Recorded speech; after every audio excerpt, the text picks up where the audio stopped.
देवताओं की माँ थी अदिति। अदिति जी ने कश्यप ऋषि से कहा कि प्रभु मुझसे अपने बच्चों का दुख देखा नहीं जाता है, आप कुछ ऐसा करिए जिससे मेरे बच्चों को पुनः उनका घर मिल जाए, पुनः उनका घर द्वार उन्हें मिल जाए। तो कश्यप ऋषि ने अदिति को पयोव्रत बताया, कहा कि आप इस व्रत का पालन करेंगी तो आपके यहाँ भगवान आएंगे। अदिति ने उस व्रत का पालन किया। भगवान नारायण अदिति माँ के सामने प्रकट हुए। अदिति जी से भगवान ने कहा वरम रोही वरदान मांगो। तो अदिति ने कहा कि प्रभु मुझे आपके समान एक पुत्र चाहिए है। भगवान ने कहा कि अदिति एको हम द्वितीय नास्ति, मेरे जैसा दूसरा नहीं है, इसलिए मैं तुम्हें वचन देता हूँ कि समय आने पर मैं तुम्हारे यहाँ पर पुत्र बन करके आऊंगा। धीरे धीरे समय बीता। माता अदिति गर्भवती हुई। देखो भगवान कभी गर्भ में नहीं आते, लेकिन माताओं को ऐसा आभास होता था कि हम गर्भवती हैं। धीरे धीरे समय बीता। 9 मास के बाद अदिति माँ के यहाँ पर स्वयं नारायण भगवान बटुक बामन का रूप लेकर के प्रकट हुए। तुम बटुम बामनम दृष्ट्वा मोदमाना महर्षया कर्माणि कार्यामाशु पुरस्कृत्य प्रजापतिम। बोली वामन भगवान की। वामन भगवान कश्यप ऋषि के सामने पहुंचे। कश्यप ऋषि ने कहा कि पुत्र मुझे आपसे कुछ चाहिए है। बोले क्या? कहा कि इस स्वर्ग का आधिपत्य चाहिए है। वामन भगवान ने कहा कि मेरे पास तो है नहीं। कहा जिसके पास है वहां से लेके आओ। किसके पास है? कहा कि राजा बलि के पास है। जो राजा बलि नर्मदा नदी के तट पर बैठ करके अश्वमेध यज्ञ कर रहा है, उस राजा बलि के द्वार पर अगर कोई भी जाता है और कुछ मांगता है तो वो मना नहीं करता है, वो लुटा देता है, दे देता है। आप उसके द्वार पर जाइए।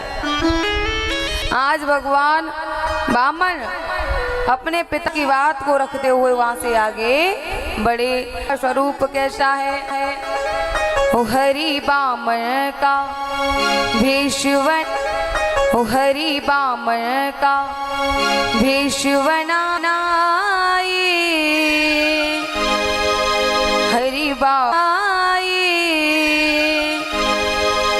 हरि वामन का भीष्मनाए, राजा का भेष बनाए, राजा बलि को चलने आए।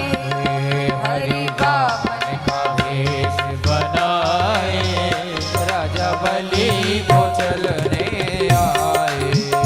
हरि वामन का भेष बनाए, राजा बलि को चलने आए। हरि का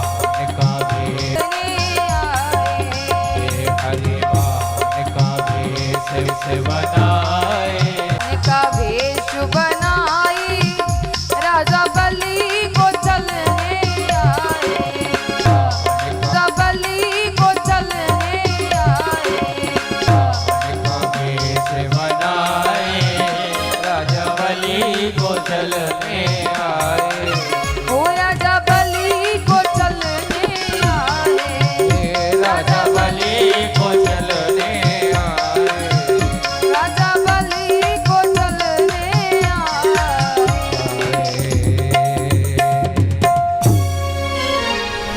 आज वामन प्रभु आगे बढ़े, नर्मदा नदी के किनारे पहुंचे। तो ऐसा भाव है कि प्रभु वामन अंगुल के हैं, और नर्मदा नदी को पार कैसे करें। तो एक संत भगवान वहां खड़े थे। संत भगवान ने कहा प्रभु कहो तो हम पार करा दें। वामन भगवान ने कहा कि बड़ा उपकार रहेगा, करा दो। तो संत भगवान ने वामन भगवान को अपने कांधों पर बैठाया, और जैसे ही नदी पार कराने लगे वैसे ही संत भगवान की नजर वामन भगवान के पैर पे पड़ी। तो देखते हैं कि वामन भगवान के चरण में तो पद्म है। संत भगवान ने कहा कि प्रभु सच बताना, किसको छलने आए हो? भगवान कहते हैं कि प्रभु किसी से कहना नहीं, राजा बलि के द्वार पर जा रहे हैं। संत भगवान ने वामन भगवान को उस पार उतारा और एक ही बात कही, क्या? तुलसी या संसार में सबसे मिलियो धाय, ना जाने किस रूप में वो नारायण मिल जाए। इस संसार में हर किसी के साथ प्रेम से मिलना, क्योंकि पता नहीं कब किस रूप में वो नारायण मिल जाए। आज भगवान राजा बलि के द्वार पर पहुंचे। राजा बलि ने जैसे ही वामन भगवान को देखा है अपना आसन छोड़ दिया और राजा बलि ने वामन भगवान के पैरों को, चरणों को धुला, उच्च आसन पर बिठाया और राजा बलि कहता है कि प्रभु मैं यज्ञ कर रहा हूँ, अगर आपको किसी भी वस्तु की जरूरत हो तो आप बताओ, मैं वो वस्तु आपको प्रदान करूँगा। पहले तो वामन भगवान ने मना किया कि मुझे तो कुछ नहीं चाहिए, मुझे तो कुछ भी नहीं चाहिए। कार्य बताओ सही, आप चिंता मत करो, आप ऐसा नहीं सोचना कि ये देंगे कि नहीं देंगे, आप तो बताओ। वामन भगवान कहा कि नहीं नहीं मुझे तो कुछ नहीं चाहिए। कहा कि अरे कहो, बताओ क्या चाहिए। तो वामन भगवान ने कहा अगर बार बार कह रहे हो तो पहले संकल्प करो तब मांगेंगे, पहले संकल्प करो तब मांगेंगे। तो कहा संकल्प का तुम छोड़ो प्रभु, राजा बलि का अगर आप ये शरीर भी मांगोगे तब भी हम दे देंगे, बिल्कुल भी संकोच नहीं करेंगे। आप ये तुच्छ सी बात करते हो संकल्प करने की, अरे ये बातें छोड़ो, आप तो बोलो क्या चाहिए। वामन भगवान ने कहा कि पहले संकल्प करिए। तो राजा बलि ने सागर उठाया संकल्प करने के लिए, सागर में जल भरा और जैसे ही संकल्प करने के लिए जल जमीन पर छोड़ना चाहा, वैसे ही राजा बलि के गुरु शुक्राचार्य जी का आगमन हो गया। शुक्राचार्य जी ने राजा बलि से पूछा ये क्या कर रहे हो?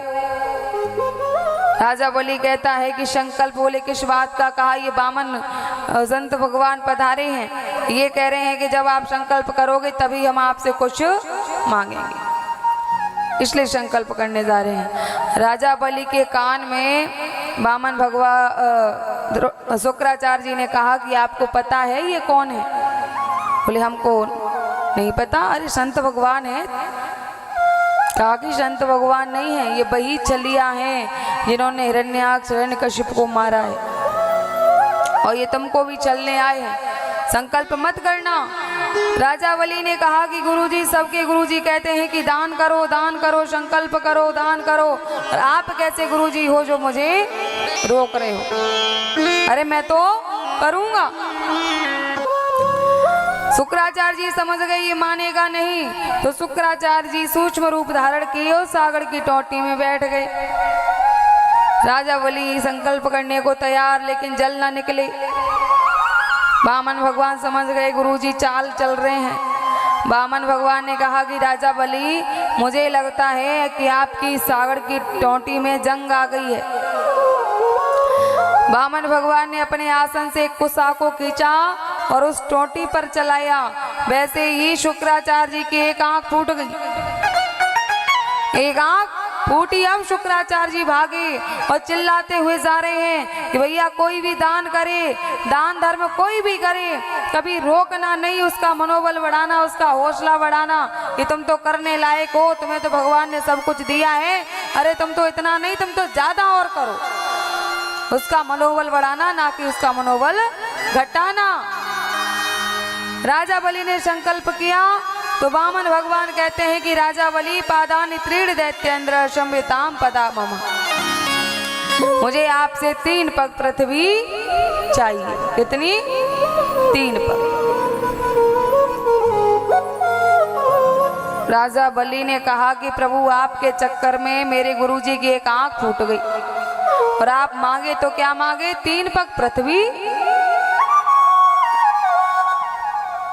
3 पग पृथ्वी का आप क्या करोगे? अरे आप पूरा महल ले लो मेरा। वामन भगवान ने कहा नहीं नहीं, मुझे महल की जरूरत नहीं है, मुझे तो मेरे ही पांवों से 3 पग पृथ्वी चाहिए। राजा बलि कहता है कि अरे तुम्हारे छोटे छोटे से तो पग हैं, तुम कितना नाप लोगे? कहो तो मैं नाप दूं। बोले नहीं, मुझे खुद नापना है। अब राजा बलि को क्या पता ये कितना बड़ा अचंबा है, और छोटे से वामन प्रभु के पास मीटर कितना लंबा है। राजा बलि को अंदाजा नहीं है कि आगे होने क्या वाला है। राजा बलि ने कहा कि प्रभु नाप लो। कहा नाप ले? बोले नाप लो। जैसे ही कहा नाप लो, वैसे ही वामन भगवान ने विराट रूप धारण किया और पहले पग में सारी पृथ्वी लोक को नाप लिया और दूसरे पग में पूरे ब्रह्मांड को नाप दिया। कहा कि अब बताओ राजा बलि तीसरा पग कहां पर रखें? तो राजा बलि भी ज्ञानी था। राजा बलि ने कहा कि प्रभु एक बात बताओ। बोले क्या? कहा कि आप ये बताइए कि धन बड़ा होता है या दान दाता? तो भगवान ने कहा कि दान दाता बड़ा होता है। क्यों? क्योंकि जब दान दाता के अंदर शक्ति नहीं होगी तो वो कहां से धन का दान कर पाएगा? धन तो हर किसी के पास होता है, धनवान तो सब होते हैं, लेकिन दान दाता सब नहीं बन पाते हैं। इसलिए दान दाता बड़ा है। तो राजा बलि ने कहा कि अगर दान दाता बड़ा है तो प्रभु आपने अभी तक मेरे धन को नापा है, मेरी संपत्ति को नापा है, दान दाता तो विशेष है, मुझे नापा। उसी समय भगवान राजा बलि के पीठ पर तीसरा पग रखते हैं और 3 पग पूरे करते हैं। राजा बलि पर भगवान बड़े प्रसन्न थे, तो भगवान ने राजा बलि से कहा कि राजा बलि कुछ मांग लो। राजा बलि ने कहा कि प्रभु मुझे तो कुछ नहीं चाहिए, मेरी पत्नी विंध्यावली को अगर कुछ चाहिए हो तो उसको पूछ लो। विंध्यावली से कहा कि विंध्यावली तुम कुछ मांग लो। विंध्यावली ने कहा हम तुमसे मांग ले, कैसी बात करते हो? अरे हरियल त्याग दही धरने, तब से पग पृथ्वी पे धारत नाही, चकैन त्यागी दही रहना, अपने पति पास से धारत नाही। लौट के गंग पछाह बहे, पर मंगन ते हम मांगत नाही, कब से दया निधि दानी भई, हमरे पति पाश पशारत वाई। महाराज हरियल अपना नियम भूल जाए, चकई अपना नियम भूल जाए, गंगा अपना नियम भूल जाए, लेकिन मैं नियम नहीं भूलूंगी। क्यों? क्योंकि मैं भिखारी से नहीं मांगूंगी, मैं भिखारी से नहीं मांगूंगी। क्यों? क्योंकि अभी तक तुम मेरे पति के सामने भिखारी बन के खड़े थे, आज मेरे पति ने आपको जब दे दिया तो हमसे ही कहते हो मांगने के लिए। अरे तुम जैसे भिखमंगों से हमको कुछ नहीं चाहिए। राजा बलि सोचा कहीं भगवान रुष्ट और ना हो जाए। राजा बलि ने कहा कि प्रभु इसकी बातों का आपसे चाहिए। बोले क्या? कहा रहने को स्थान। तो वामन भगवान राजा बलि को सुतल लोक प्रदान करते हैं। जब वो राजा बलि जाने लगे तो फिर भगवान ने कहा कि राजा बलि कुछ चाहिए हो तो अभी बता दो। राजा बलि ने लगाया दिमाग और कहा कि प्रभु अब आप ज़्यादा ही कह रहे हो तो सुनो, हमारे सुतल लोक में जितने भी दरवाजे हों, हर दरवाजे पर मुझे आप पहरेदार के रूप में दिखना चाहिए। अब भगवान फंस गए। राजा बलि जिधर नजर कर दे भगवान उधर ही खड़े हो जाए। राजा बलि भगवान को नृत्य करा, भगवान फंसे। भगवान लक्ष्मी जी को याद करें, लक्ष्मी जी अब तुम ही हो जो यहाँ से मुझे निकाल सकती। इतना समय बीत गया, भगवान वापस नहीं आए। लक्ष्मी जी ने नारद जी से पूछा, नारद जी हमारे पति देव को देखा? बोले देखा। कहाँ? कहा कि राजा बलि के द्वार पर पहरेदार बने हैं। लक्ष्मी जी ने कहा कि इनको पहरेदारी की क्या जरूरत है, जिसकी पत्नी स्वयं लक्ष्मी हो उसको पहरेदार बनने की क्या जरूरत है। नारद जी कहते हैं कि शौक से थोड़ी ना बने हैं, फंस पड़े हैं। कैसे निकलेंगे? कहा कि श्रावण का महीना चल रहा है, हाथ में रक्षा सूत्र ले लो और राजा बलि की कलाई पे जाकर बांधना। जब राजा बलि कहे कि बहन कुछ मांग लो तो अपने पति को मांग करके ले आना। लक्ष्मी जी ने ऐसा ही किया, हाथ में रक्षा सूत्र ली और वहां से चली और वहां से चली। राजा बलि के द्वार पर आवाज लगाई, भैया बाहर आओ। राजा बलि बाहर आया, लक्ष्मी जी के हाथ में रक्षा सूत्र है। राजा बलि ने पूछना चाहा, आप कौन? तब तक तो लक्ष्मी जी ने राजा बलि के कलाई पर राखी को बांध दिया। तो भाई का कर्तव्य होता है, जब कलाई पे राखी बनती है तो भाई कहता है कि बहन कुछ मांग लो। भाई कहता है कि बहन कुछ मांग लो। तो राजा बलि ने भी कहा कि बहन कुछ मांग लो। तो वैसे ही लक्ष्मी जी ने कहा कि भैया मेरे पास धन दौलत अपार है, लेकिन आपके द्वार पर जो पहरेदार है बस मुझे इसकी जरूरत है, मुझे इसकी जरूरत है। राजा बलि ने कहा कि अरे इस जैसे कितने पहरेदार हैं, इसी को क्यों मांग रही हो? इस जैसे और कितने पहरेदार हैं, तुम इसी को क्यों मांग रही हो? धन दौलत मांगो, किसी और को मांगो। लक्ष्मी जी ने कहा नहीं, मुझे तो यही चाहिए। उसी समय नारायण भगवान अपने स्वरूप में आए, लक्ष्मी अपने स्वरूप में आई और राजा बलि को आशीर्वाद देते हुए लक्ष्मी नारायण वैकुंठ के लिए प्रस्थान किए। बोली भक्ति और भगवान की।